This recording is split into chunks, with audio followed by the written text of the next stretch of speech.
좋은 아침입니다. 금요일 7월 14일입니다. 우리에게 주신 말씀 예레미야 4장 19절에서 31절까지 말씀 보겠습니다. 슬프고 아프다.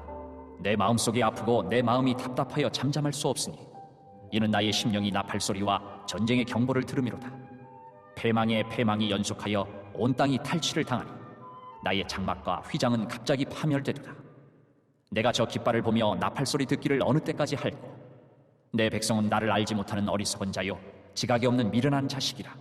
악을 행하기에는 지각이 있으나 선을 행하기에는 무지하도다. 보라, 내가 땅을 본즉 혼돈하고 공허하며 하늘에는 빛이 없으며 내가 산들을 본즉 다 진동하며 작은 산들도 요동하며 내가 본즉 사람이 없으며 공중의 새가 다 날아갔으며 보라, 내가 본즉 좋은 땅이 황무지가 되었으며 그 모든 성읍이 여호와의 앞 그의 맹렬한 진노 앞에 무너졌으니 여호와께서 이와 같이 말씀하시길 이 온 땅이 황폐할 것이나 내가 진멸하지는 아니할 것이며 이로 말미암아 땅이 슬퍼할 것이며 위에 하늘이 어두울 것이라. 내가 이미 말하였으며 작정하였고 후회하지 아니하였은즉 또한 거기서 돌이키지 아니하리라 하셨음이로다. 기병과 활 쏘는 자의 함성으로 말미암아 모든 성읍 사람들이 도망하여 수풀에 들어가고 바위에 기어오르며 각 성읍이 버림을 당하여 거기 사는 사람이 없나니 멸망을 당한 자여 내가 어떻게 하려느냐. 내가 붉은 옷을 입고 금장식으로 단장하고 눈을 그려 꾸밀지라도 내가 화장한 것이 헛된 일이라. 연인들이 너를 멸시하여 내 생명을 찾느니라. 내가 소리를 들은즉 여인의 해산하는 소리 같고 초산하는 자의 고통하는 소리 같으니 이는 시온의 딸의 소리라.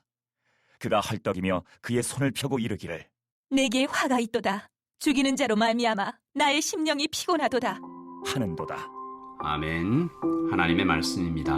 한번 더 읽으시면서 묵상하시겠습니다.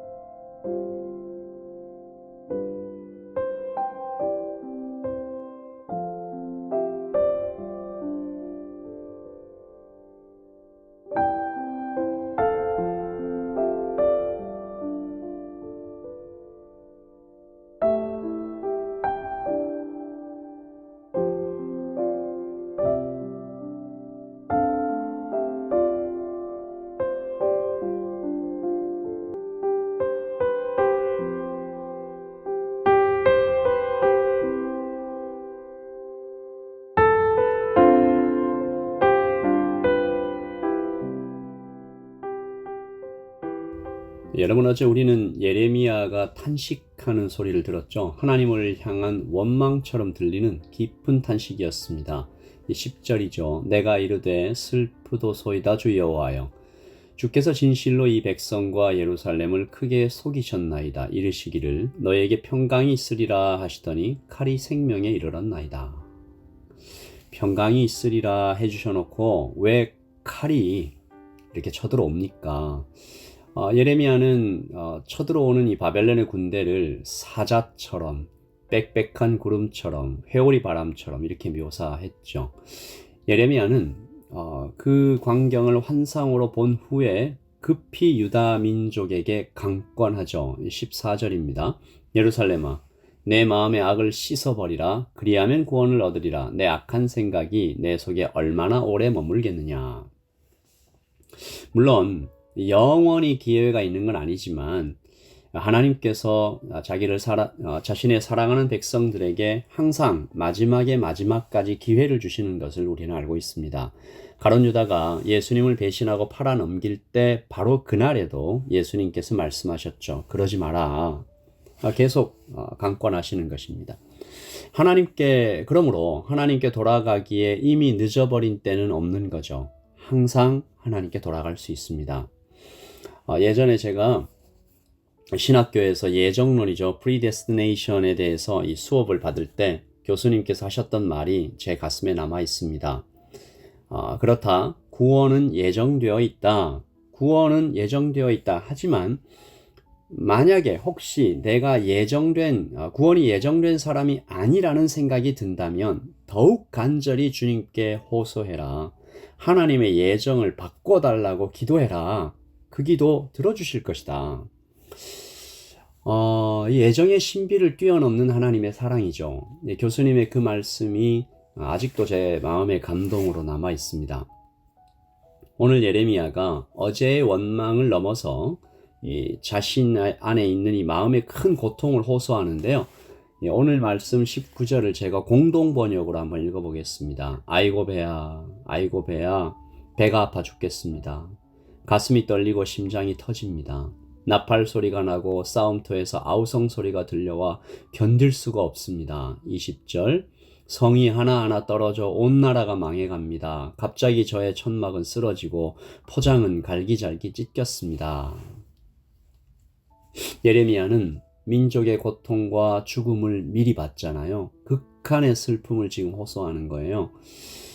마음의 고통이 너무 크면 머리가 아프죠. 이 몸이 아픕니다. 가슴이 쥐어 짜는 것처럼 답답해요. 창자가 뒤틀리는 것 같은 아픔을 느끼기도 합니다. 심하면 생명을 잃기도 하죠. 다시 말해서 지금 예레미야는 민족의 아픔을 자기 것처럼 아파하고 있는 것이죠. 이 모습이 마치 어머니가 자녀의 아픔을 대신 아파하는 모습처럼 보이는 것입니다. 선지자는 seer라고 하죠. 미리 보는 사람입니다. 그러니까 미리 보고 동시에 같이 아파하는 사람이죠. 더 나아가서는 대신 아파하는 이 제사장 같은 마음을 선지자도 갖고 있는 것입니다. 참 안타까운 장면은요. 이렇게 선지자가 심장이 터질 것 같은 고통으로 통곡하면서 막 기도하고 있는데 정작 그때의 유대 민족은 그냥 아무것도 모르고 거짓 평안 속에 빠져 있는 모습이죠. 30절입니다. 멸망을 당한 자여 내가 어떻게 하려느냐. 내가 붉은 옷을 입고 금장식으로 단장하고 눈을 그려 꾸밀지라도 내가 화장한 것 같이 헛된 일이라. 연인들이 너를 멸시하여 내 생명을 찾느니라. 역시 이 말씀도 공동 번역으로 한번 다시 읽어 보겠습니다. 예루살렘아, 모조리 무너질 이 마당에 붉은 비단옷이 다 무엇이냐? 금 패물이 다 무엇이냐? 눈 화장은 또 무엇이냐? 아무리 곱게 꾸며도 쓸데없다. 너에게 반했던 자들이 도리어 발길질하며 너를 죽이려고 달려들고 있지 않느냐. 모르는 거죠. 하나님의 사랑이 마지막의 마지막까지 기회를 주고 있어도 그 말씀을 전하는 선지자는 가슴이 터질 것 같이 아파서 주님 앞에 기도를 하고 있어도 정작 회개하고 용서해야 할 그 사람은 아무것도 모르고 있는 것입니다. 그래서 사도가 로마서 5장 8절에서 외쳤던 말은 그때나 지금이나 진리인 것 같아요. 우리가 아직 죄인 되었을 때에 그리스도께서 우리를 위하여 죽으심으로 하나님께서 우리에게 대한 자기의 사랑을 확증하셨느니라. 여러분, 요한 사도도 비슷한 말씀을 전했습니다. 빛이 어둠에 비치되 어둠이 깨닫지 못하더라. 팀 켈러는 그의 책 내가 만든 신에서 이렇게 말했죠. 용서는 용서받는 쪽에서는 선물이고 거저받는 것이지만 용서하는 쪽에선 언제나 큰 희생을 치르게 된다. 여러분, 필라델피아에 켄싱턴 거리라는 곳이 있다고 합니다. 제가 뉴스를 얼마 전에 봤는데요. 잠깐 헤드라인만 살펴봐도 너무 충격적이에요. 좀 더 자세히 들여다보니까 얼마나 심각한지요. 이 켄싱턴 거리에 펜타닐이라는 마약에 중독되어서 이 사람들이 막 즐비하게 넘어져 있고 그런 도시입니다. 그런 거리인데 영상을 보니 몸을 흐느적거리는 사람, 또 마비돼서 이렇게 꼼짝도 못하고 이렇게 한 동작으로 한 이 모습으로 서 있는 사람, 무시무시한 장면들이 계속 펼쳐져 있는데요. 제가 그 장면을 보면서 저 사람들도 예전에는 한 가정의 아버지, 어머니, 남편과 아내, 사랑받던 아들과 딸들일 텐데 왜 저렇게 됐을까?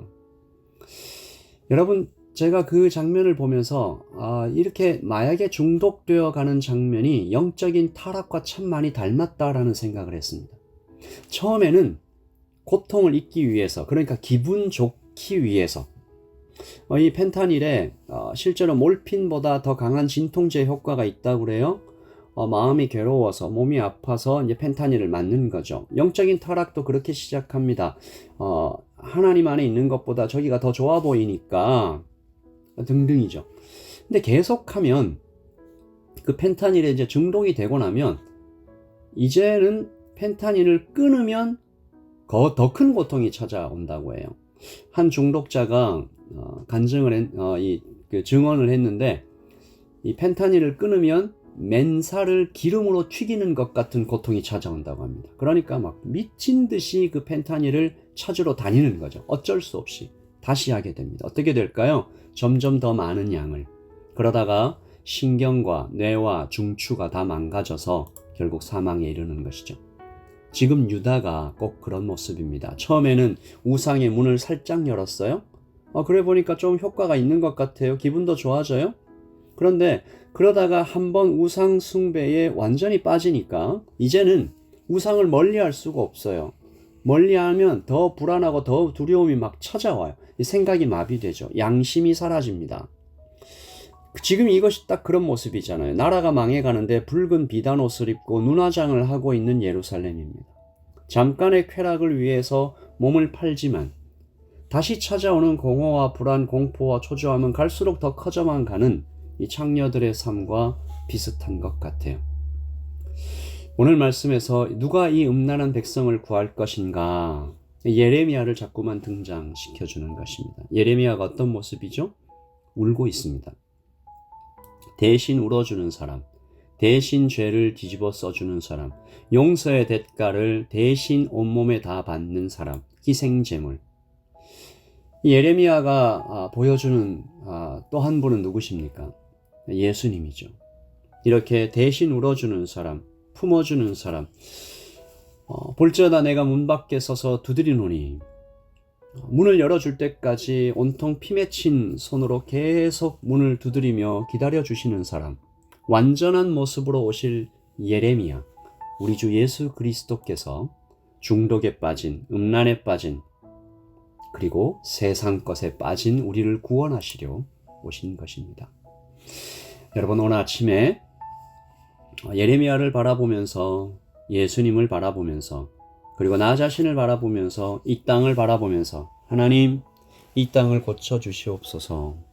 하나님, 예수 그리스도의 그 사랑 안에 우리도 들어가게 하여 주시옵소서. 하나님, 이 땅의 젊은 형제와 자매들, 청년들과 청소년들을 돌봐주시옵소서. 헛된 것을 찾아서 가는 저 많은 사람들 주님께로 돌아오게 해 주십시오. 우리 그렇게 기도하면서 하루를 시작하겠습니다.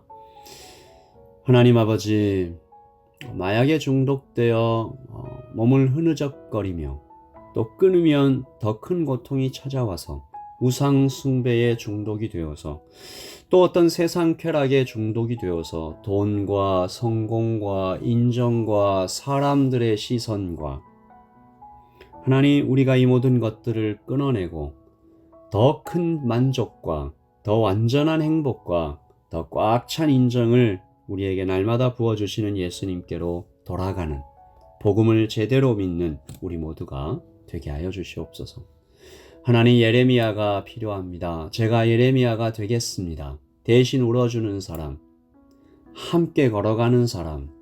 하나님 아버지, 라이처치 성도님들, 그리고 우리 모두가 정말로 예레미야가 되어서 이 땅을 위해 대신 울어주는 그런 사람 되게 하여 주시옵소서. 감사합니다. 예수님의 이름으로 기도합니다. 아멘. 여러분, 오늘은 마타리키 휴일이죠. 하나님께서 우리에게 또한 휴식을 선물하신 것 같은데요. 우리 잘 쉬시고 또 주일에 여러분 함께 예배하면서 주님을 찬양하십시다. 주일에 뵙겠습니다. 샬롬.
네.